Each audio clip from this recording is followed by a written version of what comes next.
out of you, how do you define teenager? How do you know when you see a teenager?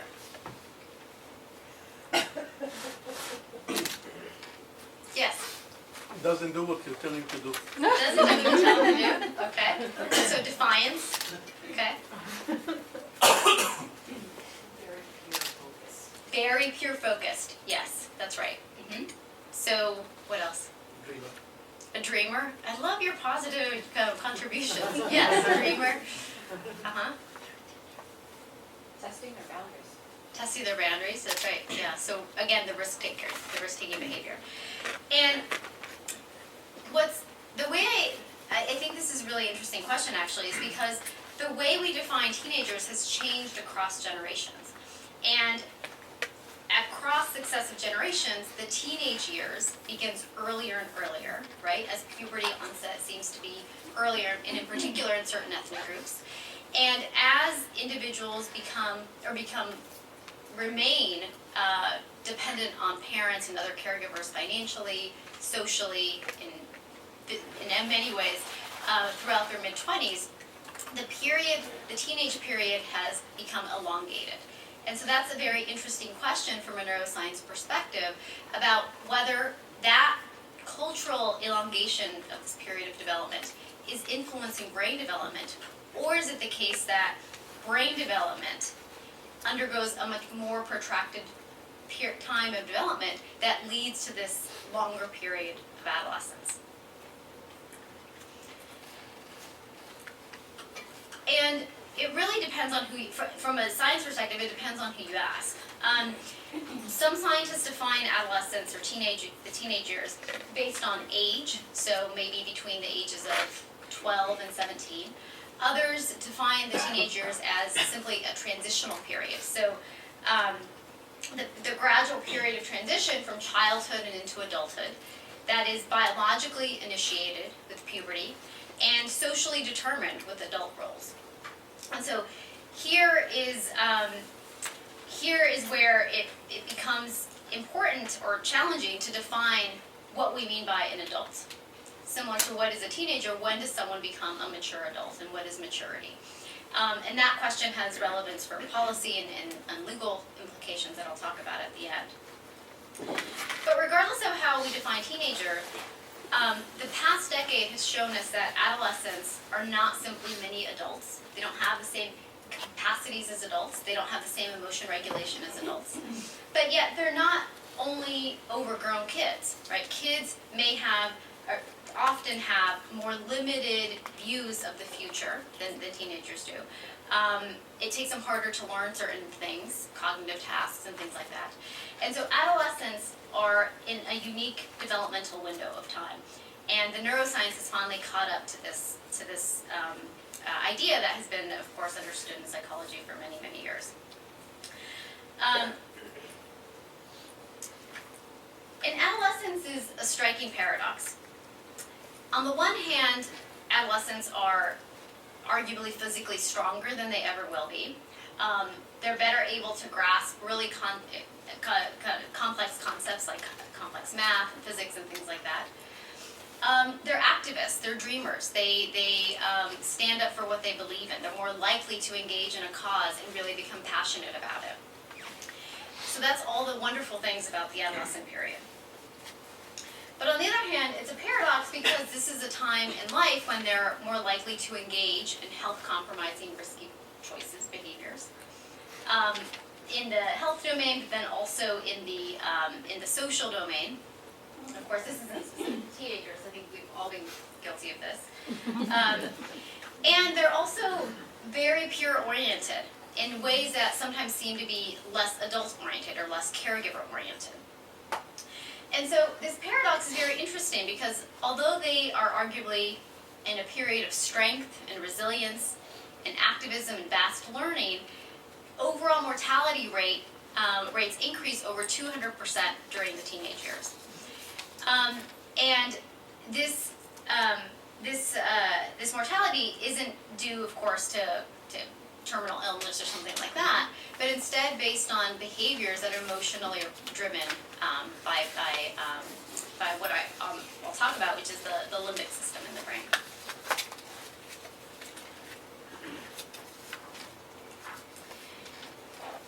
how do we study the teenage brain? As I've already alluded to, most of this research has been conducted using brain imaging, and UCLA has this very strong neuroimaging community.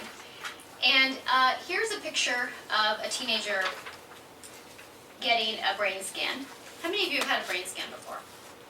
Oh, only a few of you. Okay, so maybe it's worth describing. So this is the fMRI, or the MRI magnet, and this is a large magnet that sends radio frequencies that transmit over this coil here, which is on top of his head, allows us to get a signal. It's called the BOLD signal, the blood oxygen level dependent signal, that that appears when the blood rushes to a particular area of the brain. So for instance, and by the way, he right now is looking up at a projector, so he can see, he can interact with a computer screen. If he's presented with emotional images, for instance, that will engage emotional regions of the brain, or the limbic system. And the fMRI scan allows us to visualize the extent of activation in that brain region. And we typically do these types of computer tasks while people are getting a brain scan and compare a group of adolescents to a group of adults, for instance, or a group of younger individuals. And that allows us to see whether the way the teenage brain responds to the environment is different than how it responds across in other age groups. What else about this? He also has a button box on his hand. You can't see it here, but that's how he gives his behavioral responses to questions that we ask him while he's in the MRI. Any questions about this? Okay. Sorry. Yeah. Do you guys do something to like calibrate them from the machine? Because like to lay down and give you a machine, like give them like different Anxiety? activity? Yeah. Yeah, it's a really good question. So what we typically do is have them come in to the laboratory twice. They receive the brain scan on the second visit. At the first visit, we introduce them to a mock scanner. So it's a simulated machine that looks just like this, and it plays the very, very loud sounds that are generated in the real scanner. And we set them up, we hook them up to give them a sense of what the experience will be like. And that tends to alleviate their anxiety. But similar to adults, some teenagers are claustrophobic. And so this environment is actually very claustrophobia inducing, because you're kind of in this narrow tube and you can't move. And so those individuals are screened out and they don't participate. Mm-hmm. It's typically about an hour. And this is okay for teenagers, but for younger kids it becomes quite challenging. They get very wiggly. And so we train them extensively.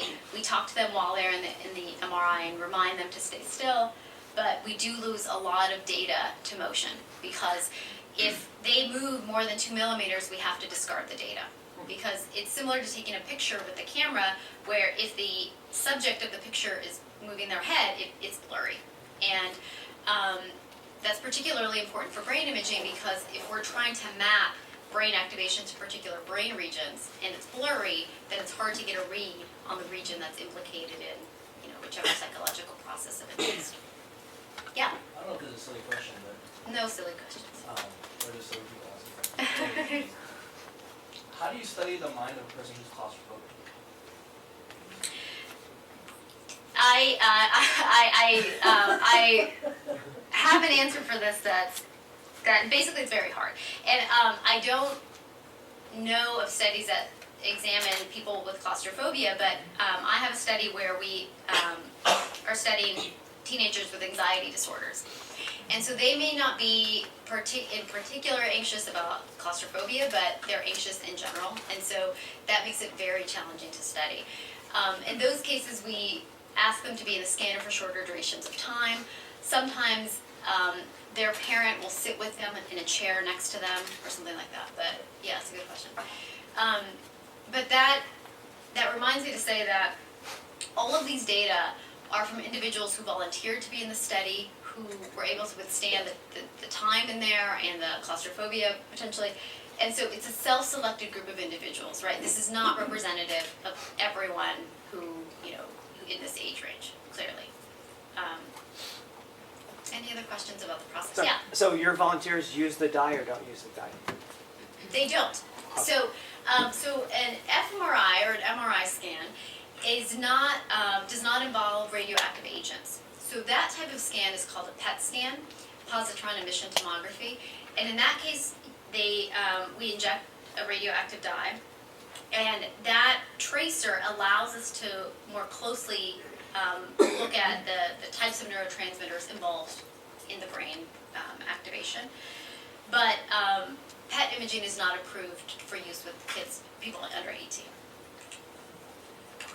Any other questions about the procedure? Okay, so we've learned a lot using brain imaging. One is probably something you already know, which is that the prefrontal, here's a movie of it, the prefrontal cortex, which is here shown in blue, is the last brain region to mature. So the prefrontal cortex, as again you probably know, is involved in self-control. It is the part of your brain that helps you put on the brakes when you are maybe just you're reacting to something, when you want to control your behavior, when you want to have goal-directed behavior. And so, just this again, the brain, the most mature regions earliest in life are the back of the brain here, and then it shows C-shaped development where the maturation goes from the back to the front. And like I said, the reason this is important is because this is a part of your brain you need to be a mature adult. This is a part of the brain you need to have goal-oriented, effective goal-oriented behavior. The back of the brain is called the cerebellum, and that's the part of our brain that allows us to do basic things like breathe, walk, things that you need in place right when you're born, right? And so it makes sense from an ecological perspective that the brain regions that we need for higher cognition, for more sophisticated thought, do not come online until the teenage years. Before that, a lot of the prefrontal cortex is, someone else, your parent, your teacher, your caregiver. They help control your behavior. So that's one thing we've learned. And many people consider the prefrontal cortex like a stop signal. Like I said earlier, it's what puts the brakes on. So for many years, that was this protracted development was used to explain adolescent behavior. Adolescents are impulsive. Adolescents are risk takers. Adolescents don't think about anyone other than themselves because the prefrontal cortex isn't developed. But that was unsatisfying because it doesn't explain a lot of the emotional reactivity that seems to be in place during adolescence, or that's often observed. And it didn't explain why then kids don't show the same level of risk-taking behavior, of reward-sensitive behavior that teenagers do. Presumably they would be worse, and I guess in some instances they are, but it wasn't the full story. And so brain imaging also has taught us that the emotional systems of the brain, the motivational systems, are more reactive during the teenage years. And I should say, this didn't teach us that, we already knew that, but this told us why that happens. So if you peel away the top layers of the brain, as shown here, there's this nugget in the deep layers of the brain called the nucleus accumbens. And this is the reward part of the brain. This is a brain region that is consistent across different animals, across different ages. So if and when researchers who study monkeys implant an electrode into the nucleus accumbens and then feed that monkey something pleasurable like cocaine or food or something like that, this is the part of the brain that is very active and shows a lot of firing. The same is true in humans.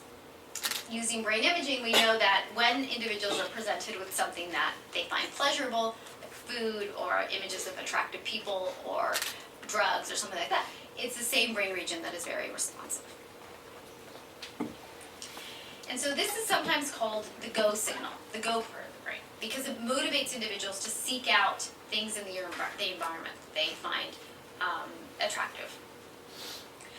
And so about 10 years ago, we became very interested in understanding whether there was something special about this brain region, or this brain system in adolescence.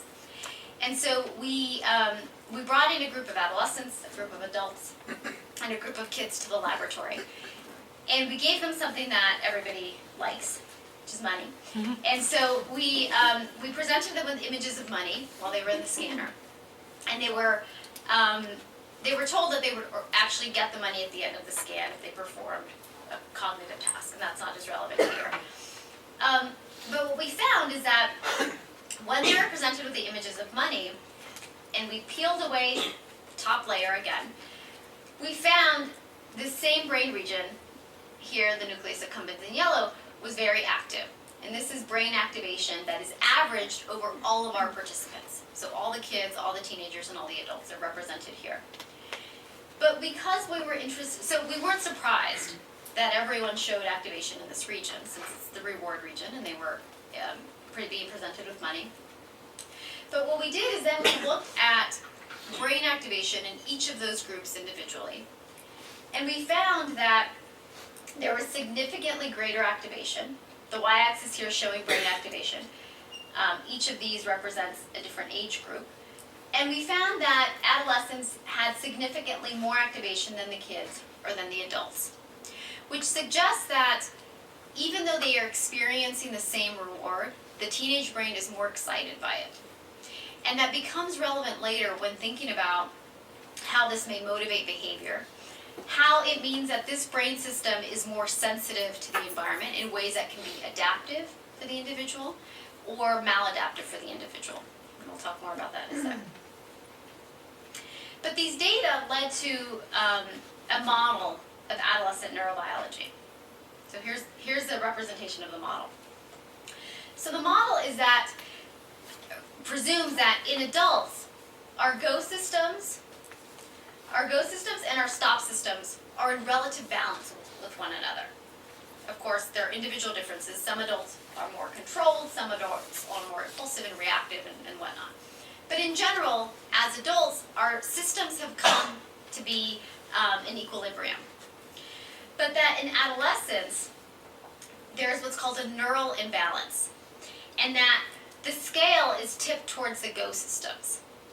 Which means that even though you have, of course, adolescents have a prefrontal cortex, the tissue is there from birth. But that the engagement of the prefrontal cortex is not yet as active during adolescence as the go system. And so that in most situations, these systems are in a tug of war, where one of them will win out in the expression of behavior that we observe. And as you know, often that expression of behavior is one that is reward-driven or risk-taking or something like that. And the reason this model is attractive is because it helps explain why, in some contexts, adolescents are as mature or as self-controlled as adults. But in many contexts where there's an emotional component to it, where there are peers involved, the imbalance is tipped towards the motivational or the go systems.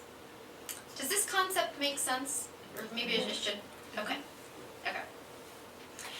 So this was the framework for asking deeper questions about adolescent behavior. And one of the first was this: why is it that risky behaviors or impulsive behaviors more commonly occur around friends in adolescence? Is it because adolescents simply spend more time with their friends? That could be it. It could be simply that they have more opportunity to engage in risky behaviors when they're with their friends. Or is there something special about the brain's sensitivity to friends? So this study was conducted by a colleague at Temple University in Philadelphia. And they did something very interesting, fun. They brought teenagers to the lab, and they asked them to play a computer game, a race car driving game. So, not unlike something they would do in their own spare time using video games. And they were told that they should drive the car as quickly as possible to get to the end. And the quicker they got to the end, the more money they earned, right? So they were motivated to perform quickly. But that every once in a while they would see a yellow light like a yellow traffic light. And when that happened, they needed to decide if they were going to run the yellow light, if they were going to, or stop. So were they going to be impulsive and risky and reward driven, or were they going to be more cautious in their choice? If they ran the light and they crashed, they saw this, and they would have to start all the way at the beginning, right? So the point of the game is to try to emulate the risk-benefit ratio that we all kind of do when we engage in these spur of the moment tasks or decisions in everyday life. So the teenagers played the game alone. So here's a teenager, she's come in, she's going to play the game, or with their friend watching them. And they did this in a group of teenagers, a group of adults, and a group of teenagers, a group of college students, and a group of older adults. What I'm showing you here are data from each age group, and the y-axis is showing the percentage of times they ran the yellow light. So they use this as an index of risky choices. So in the alone condition, when they were playing the game, there were no differences between the teenagers, the college students, and the adults. But when their friend was watching them, not saying a word to them, but simply in the same room, only the teenagers showed a significantly increased amount of risky choice, suggesting that the mere presence of the friend led to a riskier choice and ultimately worse outcomes on the task. So when they took a look at the brain data, they found that the reward system seems to be was more excitable in the adolescents. So here again is a different view. Now I'm showing you the bird's eye view of that same reward region. And again, there were no differences in the college students or the adults in how their brain responded to the game when they were alone versus when their friend was watching them. But in the adolescent group, the peers engaged the reward system significantly more. And the authors interpret this to mean that the adolescent reward system is very sensitized to peers. That peers act in the same way that, for instance, alcohol would or a drug would. Remember, I gave that example in the beginning that these stimuli activate this brain region, and that peers act in the same way. They energize, they arouse the adolescent in ways that not only have implications for the brain systems, but also for the output of behavior. Okay, so this is kind of a generic statement, but these data show that friends are a particular stimulus for adolescents. Oh, how much time do I have? I just realized I've got 5 minutes. Oh my gosh, okay. 5:10. All right, so I will skip a whole study and get to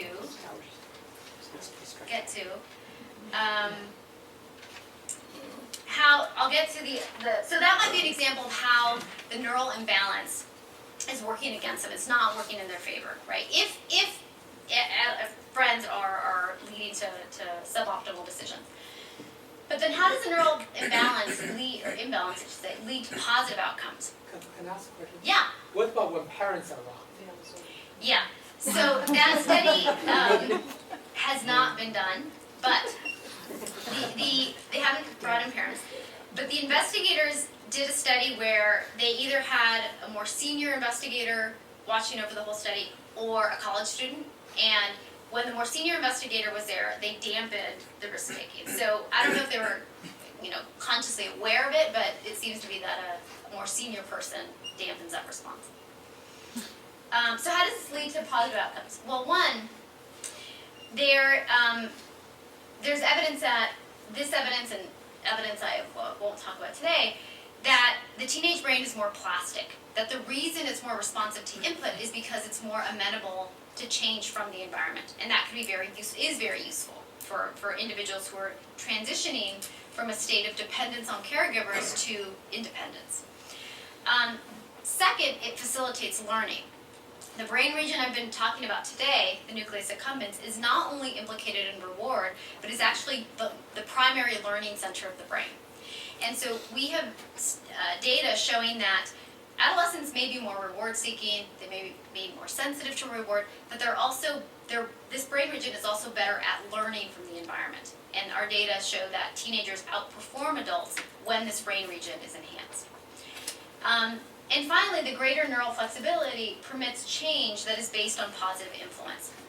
And this last point has had the most implications for policy and legal relevance. So I'll jump right to that. These data that I showed you and data like it were used and continue to be used in Supreme Court cases that this one in particular abolished the death penalty. Sorry, this one followed data that a Supreme Court decision that abolished the death penalty. This one held that it was unconstitutional to sentence juveniles to life in prison without parole because they argued it was robbing them of the opportunity to learn from experience and robbing them of the opportunity to be positively influenced, given often circumstantial environments that they have no control over. Maybe I'll stop there and ask for questions if that's, okay. Yeah, okay, I think that's a natural place to stop. But I'm happy to, well, let me just say one more thing.